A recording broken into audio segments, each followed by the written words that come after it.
Today is Friday, September 22nd. From a hero's welcome to a mixed reaction, how a U.S. visit from Ukraine's president this week changed since the last time he was here.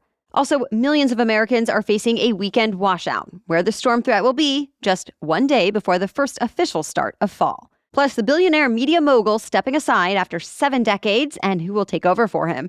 The role sea lions are playing in the closure of some popular U.S. beaches. And how the Netflix show Stranger Things is credited with helping a 12-year-old save someone in real life. Those stories and more news to know in today's episode. Welcome to The Newsworthy. All the day's news in around 10 minutes. Fast, fair, fun, and on the go. I'm Erica Mandy. Thanks so much for being here. You ready? Let's do this. It is a testament to how much can change in Congress over 9 months. When Ukraine's president last visited Washington, D.C., he received a hero's welcome, complete with a 2-minute standing ovation from both Democrats and Republicans. But when he came back this week, 9 months later, he faced more of an uphill battle, trying to win lawmakers' ongoing support for his country to fend off Russia's invasion. This time, House Speaker Kevin McCarthy denied his request to address a joint meeting of Congress, saying there wasn't time. And dozens of Republicans from both the House and Senate sent the White House a letter to push back on President Biden's latest request for billions more in Ukraine aid. Remember, Biden wants Congress to approve another aid package worth $24 billion. But regardless, the White House is saying no to Ukraine's request for long-range missiles that would have allowed the country to strike beyond Russia's border, at least for now. Still, there's other American aid already flowing. President Biden announced that the first American Abrams battle tanks will arrive in Ukraine next week. And he unveiled the latest military aid package, valued at $325 million, which includes mostly defensive weapons. Ukraine's President Zelensky says he's going to need that, and more, if Ukraine is going to defeat Russia. Today, he's scheduled to address the Canadian Parliament and meet with Prime Minister Justin Trudeau. While back home, his country is about to go into its 20th month of war. And even though Ukraine has celebrated some victories, at this point, there's still no end in sight. Hundreds of thousands of people who are in the U.S. because of hardships in their home countries are now getting to stay. One initiative helps refugees from Afghanistan. The U.S. Homeland Security Department gave some of them extended protection and then expanded the protection to many more Afghan nationals, saying the moves are necessary because of ongoing conflict in Afghanistan. Some advocates were happy about these announcements, but others say they're frustrated that the U.S. really needs to be giving Afghan evacuees a pathway to full citizenship instead. Separately, the U.S. announced the same kind of temporary protections to nearly 500,000 people from Venezuela. This keeps them from being deported, at least for now, and it gives them access to work permits. Many Democrats have been calling on the Biden administration to give them work access so they can be self-sufficient and won't need to rely on local resources. But many Republicans say this is just going to encourage more migration. And once again, the number of migrants trying to cross the southern border is rising. More military personnel is headed to the U.S.-Mexico border now to help deal with the latest surge. Soon, there will be a brand new office in the White House. This one will specifically work to reduce gun violence on a daily basis. So this means coming up with steps the administration can take without Congress, helping to implement existing safety laws, and working with states on this issue. Already, Vice President Kamala Harris has been assigned to oversee the new office. President Biden is set to formally make the announcement today at a Rose Garden ceremony with gun violence survivors, as well as lawmakers and activists. Advocates of gun reform have praised this move, but gun rights advocates have called the new office anti-Second Amendment, though they're mostly waiting until the full announcement from President Biden comes out before giving an official response. So, to be continued. Here we go again. Hurricane forecasters are keeping an eye on another storm developing off the southeastern coast of the U.S. It's expected to bring heavy rain, strong wind gusts, high surf, and coastal flooding up and down the East Coast, both today and tomorrow. There are now tropical storm warnings in effect from North Carolina to Delaware. Though, all in all, people could be seeing some impacts of the storm from Florida to New England. So it might be tough for a lot of people to get in one last beach day before the first day of fall. Yes, the change of seasons is marked by the autumnal equinox, which is tomorrow morning. The equinox is the halfway point between the summer and winter solstices, marking the exact moment when the sun appears directly over Earth's equator. And in most parts of the world, day and night will be almost equal, 12 hours each. Then for those of us in the northern hemisphere, days will start to become shorter than nights as the sun rises later and sets earlier in the months to come. We have more news for you coming up. But first, I want to let you know about our sponsor, Miracle Made. You've probably heard us talk about news related to space on this show, and honestly, I find it all so fascinating. So how cool is it that my bed sheets now were inspired by NASA? Yes, using silver-infused fabrics inspired by NASA, Miracle Made sheets are thermoregulating and designed to keep you at the perfect temperature all night long.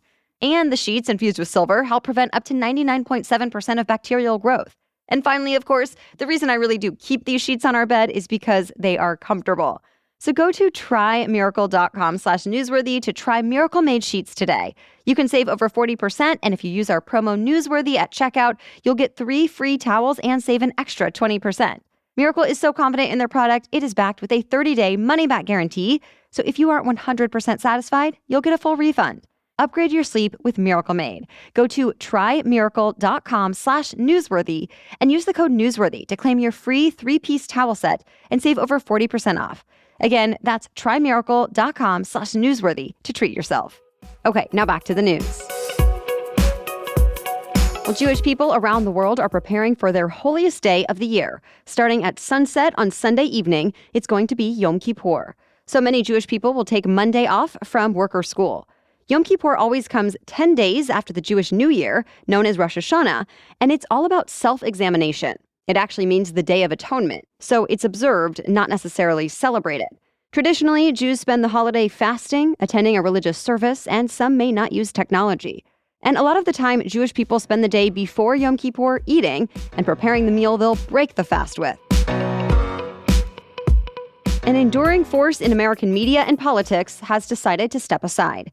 Rupert Murdoch says he's retiring from his roles as chief executive of Fox Corporation, which includes Fox News, Fox Sports, and the Fox Broadcast Network, as well as executive chair of News Corp Media Holdings, which owns the Wall Street Journal and New York Post. That's a pretty big announcement from someone who has spent nearly 7 decades building both media giants. He says he's still going to be engaged with news and ideas, but his son, Lachlan Murdoch, will succeed him at the helm of his companies. Then when Rupert Murdoch dies, control of the Fox empire will revert to all 4 of his adult children, each of whom will have an equal say in the business. Back in 1952, the elder Murdoch also inherited the business from his father. But back then, it was a small Australian publishing company. Now it's a news and entertainment enterprise that's dominated in the U.S. and Britain. As of 2020, his family's wealth was estimated to be worth about $19 billion. By the way, Murdoch and his family were said to be the model for the popular HBO drama Succession, though it looks like Rupert Murdoch is engineering a much cleaner exit than Logan Roy did. Screenwriters who have been on strike for nearly 150 days now might actually be able to put down their picket signs soon. The Writers Guild of America has been in serious negotiations with the Hollywood studios this week, and they're said to actually be close to a deal that could end the strike. WGA says it's going to be back at the bargaining table today with the heads of Netflix, Universal, Warner Brothers, Disney, and the official collective bargaining representative. So far, no announcements on what kind of compromises may have been reached already or what sticking points remain. But one of the CEOs apparently told Deadline they want this thing wrapped up by the weekend. And if that happens, a big chunk of the entertainment industry might be getting back to work soon. Though even if a resolution is reached by the weekend, another deal would still have to be made with the Screen Actors Guild. So stay tuned. Some of the most popular beaches in San Diego are now closed to the public. The reason? People apparently can't stop taking selfies with sea lions. There have been reports of harassment and other problematic interactions between humans and sea lions in the tourist areas of Point La Jolla and nearby Boomer Beach.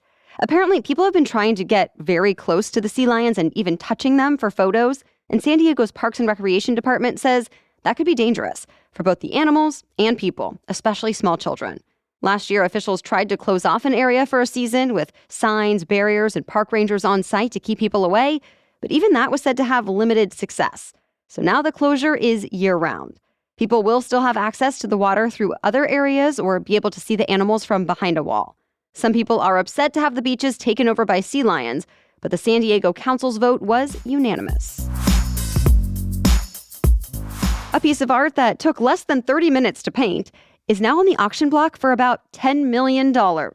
This because it was painted by one of the most recognizable faces in the 20th century art world, Bob Ross, for his long-running TV show, The Joy of Painting. Ross actually created more than 400 paintings on air for that show, but this was his very first one for the first episode that aired in January of 1983. Nearly 40 years ago, a PBS volunteer bought it at a benefit auction, and it's been hanging in her home ever since. That is, until a gallery owner reached out. He says he wanted to sell it at a high price to promote Ross's legacy, saying it's basically a Bob Ross rookie card. And there could be a lot of bids since the joy of painting has had a bit of a resurgence in recent years. The official Bob Ross YouTube channel now has more than 5.63 million subscribers.